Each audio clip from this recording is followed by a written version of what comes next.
কিসের বাহাদুরি দেখান রে মা? আপনার স্বামীর টাকা পয়সার বাহাদুরি দেখান, সৌন্দর্যের বাহাদুরি দেখান। ও মা, একটু মনে রাখেন, একদিন আপনার কিন্তু সেই সুন্দর যৌবন আর থাকবে না, আপনার সুন্দর চেহারা কিন্তু আর থাকবে না। আপনার স্বামীর টাকা পয়সা একদিন ফুরিয়ে যাবে, একদিন কিন্তু আপনাকেও মৃত্যুবরণ করতে হবে। তাই বলি রে মা, সময় থাকতে সময়কে কাজে লাগান, নেকের কাজ করেন, গুনার কাজ ছাড়েন, গুনার কাজ ছাড়েন। আপনাদের দাম তো আল্লাহ অনেক বেশি বাড়ায় দিয়েছে। আপনারা তো সেই নারী যাদের পায়ের তলে থাকে সন্তানের জান্নাত। ও মা, আপনি কত বড় দামি জানেন? আপনারা নবী না নবীদের মায়ের মতো মা, আপনারা সাহাবায়ে কেরামের মায়ের মতো মা। আপনারা তো খাদিজা রাদিয়াল্লাহু তাআলা আনহুর মতো নারী, আপনারা তো আয়েশা রাদিয়াল্লাহু তাআলা আনহুর মতো নারী। আপনাদের দাম আল্লাহ রাব্বুল আলামিন অনেক বাড়ায়া দিয়েছে। ও মা, আজকে কেন বিপর্দায় চলাফেরা করেন রে মা? একটু কি দিলে বাধা দেয় না? কেন আজকে নামাজ কালাম বাদ দিয়ে কেন আজকে গুনার কাজ করেন? কেন বেপরদায় চলাফেরা করেন? কেন আজকে ও ইন্ডিয়ান সিরিয়াল দেখে তাদের মতো জীবন বানান? কেন আজকে আল্লাহকে ভুলে গিয়েছেন? কেন ফজরের আজান হলে আপনি ঘুমায়া থাকেন? যখন ফজরের আজান হবে আপনার তো উচিত ছিল আপনার ওঠা, আপনার স্বামীকেও ডেকে নামাজের জন্য ওঠানো, কিন্তু আপনি সেটা করলেন না। আপনি ঘুমায়া থাকলেন, আপনার উচিত ছিল নামাজ পড়ে কোরআনটা তেলাওয়াত করার জন্য। আল্লাহ কোরআন দিয়েছে মানুষের জন্য, এই কোরআনটাকে তেলাওয়াত করবেন সওয়াব, এই কোরআনটাকে দেখবেন সওয়াব, এই কোরআনটা দিয়ে নিজের জীবনটাকে সাজাবেন। কিন্তু মা, আপনি কি করলেন?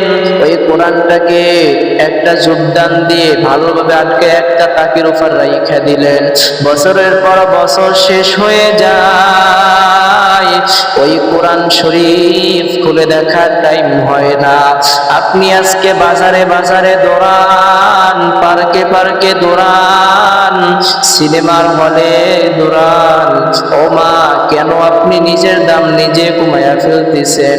আপনার তো অনেক দামি, কেন আপনি আজকে বেপরদায় চলাফেরা করে নামাজ কালাম বাদ দিয়ে কেন আজকে আপনি জাহান্নামীদের কাতারের দিকে দৌড়াইতেছেন?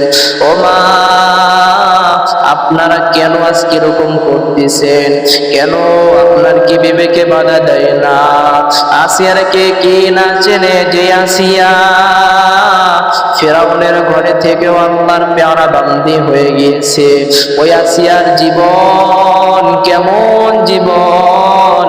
ও মা, আপনার স্বামী তো ফিরআউনের মতো খারাপ ছিল না। ফিরআউন আল্লাহর বড় এক দুশমন। ওই ফিরআউনের ঘরে থেকেও যদি আসিয়া আল্লাহর পেয়ারা বান্দি হতে পারে, ও মা, আপনি কেন পারবেন না? আপনার স্বামী তো ফিরআউনের মতো খারাপ না। আপনি তো পারতেন 5 বেলার নামাজ পড়ে স্বামীটাকে বুঝাইতেন যে স্বামী, মা বাবার আদর ছেড়ে আপনার ঘরে আসছি, খেয়ে থাকলেও আসি, না খেয়ে থাকলেও আসি। আপনার কাছে একটা দাবি, খবরদার কখনো হারাম টাকা উপার্জন করবেন না, অবৈধভাবে টাকা উপার্জন করবেন না। ও মা, যদি আজকে আপনি আপনার স্বামীটাকে বুঝাইতেন, একটা বাবাও আজকে ঘরের ভিতর হারাম টাকা নিত না। ও মা, আজকে আপনি বেপরদায় চলাফেরা করেন, তার জন্য আপনার সন্তানটাও খারাপ হইতেছে। গাছ যদি ভালো হয় ফল ভালো হবে। ও মা, যদি আপনি নিজেকে শুধরাইতে পারেন, আপনি যদি নিজে পরিবর্তন হতে পারেন, তাহলে কিন্তু আপনার সন্তানের ভবিষ্যৎ উজ্জ্বল হবে। আর যদি আপনি এরকম ভাবে বিপর্দায় রাস্তায় চলাফেরা করেন, নামাজ কালাম বাদ দিয়ে যদি ঘুমায়া থাকেন, আপনার সন্তান কিন্তু ঠিক আপনার মতোই হবে, বেনামাজি হবে, চরিত্রহীন হবে। এর জন্য বলতেছি রে মা, আগে নিজে ঠিক হন, সন্তানদেরকে ঠিক করেন, নামাজ পড়েন, সন্তানদেরকেও নামাজের